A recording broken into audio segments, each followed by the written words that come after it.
Good evening guys. Hindi muna sana ako mag-share ng video ngayon kasi nga halos hindi ko maibuka yung bibig ko dahil sobrang namamaga yung ligid ko. 2 days na. Yun, medyo hirap din akong kumain. So parang okay ako lang ginawa tong video na to kasi naiyak ako. Kasi sabi nga ni Jesus Christ, kung gaano niya kamahal ang mga tao sa simula pa lang hanggang ngayon at hanggang sa katapusan, ganun niya kamahal yung mga tao. Kagaya ko, napakarumi kong tao, sobrang makasalanan ko. Pero nung nagpakumbaba ako sa Diyos, humingi ako ng tawad. Minahal niya ako, buong puso niya akong tinanggap. Tapos, akala nung iba, kapag tinanggap mo na sa buhay mo si Jesus Christ, kapag ikaw ay may totoo ng pananampalataya at may relasyon sa Diyos, baka iniisip nung iba ang judgment nila. Bakit ganun? Siya naman ay relihiyoso, siya naman ay palaging sigad yung bukang bibig, ba't nagkakasakit yun? Ba't ganyan yung nangyari sa buhay niya? May mga tao na huhusgahan yung mga tao kasi ugali ng tao na manghusga. Pero alam niyo po ba, the more na lumalapit kayo sa Diyos, the more na gusto kayong i-snatch or agawin ng kaaway ni Satanas. Gusto niyang magduda kayo sa pagmamahal ng Diyos, kagaya ng nangyari sa akin.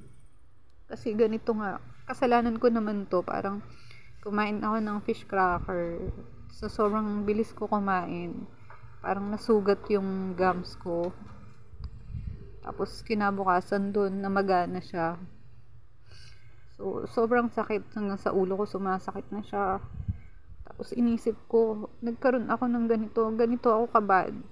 As in, totoo naman, kahit tinanggap mo na ang Panginoon sa buhay mo, hindi mo pwedeng sabihin na ikaw ay banal na or ikaw ay matuwid. Kasi, oo, yung 10 commandments, hindi mo na yun gagawin. Pero yung araw-araw na buhay, magkakaroon ka pa rin talaga ng pagdududa. Kahit sa sarili mong faith.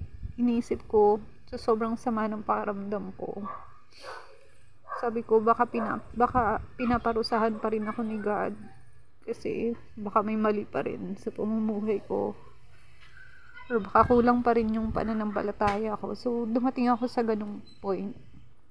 Pero guys, sasabihin ko lang sa inyo, hindi biro at hindi po sa wala mapupunta kapag everyday kayo nagpipray. Kasi yung nangyari sa akin, everyday ako nagpipray, morning and night, ganyan. Tapos, always na prayer ko is yun nga yung protection, kagalingan. And then, kanina lang morning, before ako pumunta sa dentist, sabi ko, actually, mahirap magpa-appoint sa dentist. Tapos, ang haba ng pila. Sabi ko, kay God, kung pwede po, haplusin niyo ang puso ng dentist na mag-check sa akin. Kasi may mga, hindi kahit gano'n pa ka-professional yung mga tao. Minsan, di ba, may palpak or may mali or may disgrasya, ganyan. So, parang, sabi ko, hindi ko alam exactly yung prayer ko, pero sabi ko, haplusin niya yung manggagamot sa akin yung dentist. Para lang, hindi ko alam kung para saan, yung para lang ma-secure ko yung treatment sa akin, ganyan. Tapos alam nyo ba guys, surprisingly, kanina plan ko lang mag-consult, tapos hihingi lang sana ako, magpapareseta lang sana ako ng antibiotic, ganun. Pero nung kinausap ako ng dentist, chinek niya, sabi niya may gingivitis daw pala ako, tas kaya daw namamaga, ganyan. Kasi huling palinis ko parang years na, matagal na. Tapos sabi niya, kailangan kahit resetahan kita ng antibiotic, hindi pa rin gagaling yan kasi kailangan niyang linisan. So sabi niya, tiisin mo lang. Pero sobrang sakit no nung ginagawa yung linis kasi kung saan pa nandun yung yun yung unang nilinis.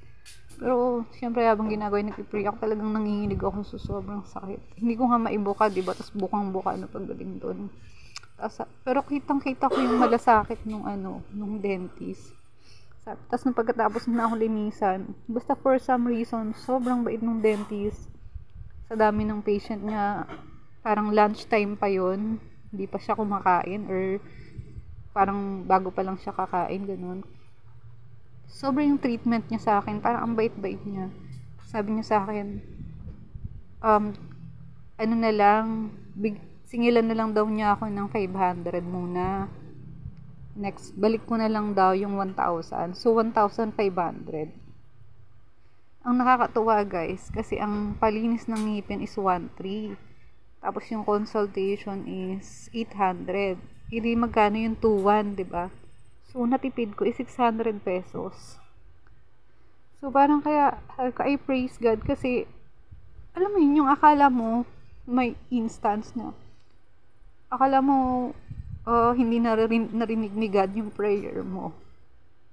Pero magugulat ka na lang. May ginagawa si God. Nakakaiba sa buhay mo. Parang, kaya ako ginawa tong video.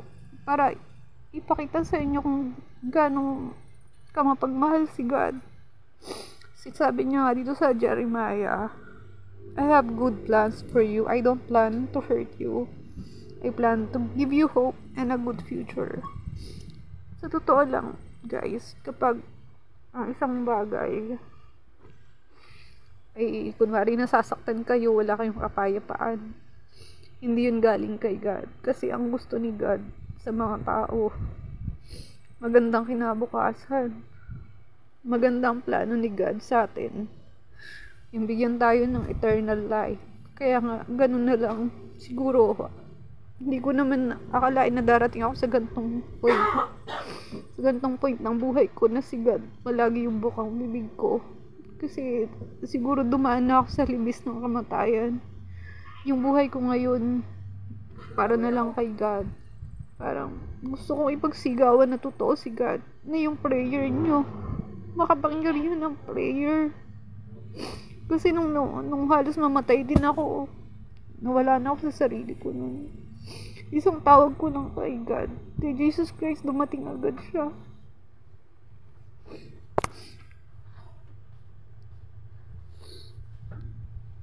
Sabi ko, hindi ako mag-share ngayon, kaya lang, kailangan kong i-share eh. Hindi ko pwedeng isikreto kung gaano kumikilos at kung gaano mapagmahal ang Diyos. Akala lang natin, sa sobrang hirap ng buhay, akala lang natin, hindi nakikinig ang Diyos.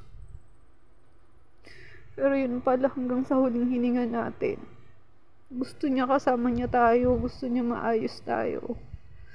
Dahil yung spirito natin galing sa Kanya, dapat lang na bumalik sa Kanya. Kaya nga sa mga panaginip ko, tsaka kahit nung makita ko siya, gusto niya talagang patawarin. Pinatawad na niya yung mga tao na kailangan lang magpakumbaba at humingi ng kapatawaran, magbagong buhay. Kasi yung kasalanan, sinabi din sa banal na aklat na ang kasalanan ng tao ang nagpapahamak sa sarili niya. Totoo naman. Kagaya nito, akala ko simple lang. Akala mo maliit lang na kasalanan. Pero ganito yung nangyari. Kasi pagkakain yung tao, dapat mahinahon yung pagmuya, ganyan.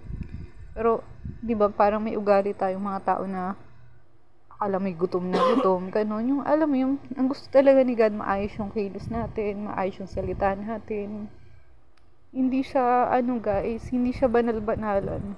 Kasi, yung pag-iisip ng maayos, pagsasalita ng maayos, at pagkilos ng maayos, makakabuti yun sa atin. Hindi tayo mapapahamak kapag sa maayos lahat. Kapag si God yung sinunod natin. Yun lang guys. Kailangan ko lang itong i-share kasi hindi ko pwedeng i-keep. Kasi makakalimutin na din ako lately. So, parang, tsaka sa dami ng kabutihan ng Diyos sa buhay ko, hanggang sa ngayon, hindi ko na maisa-isa. Good night.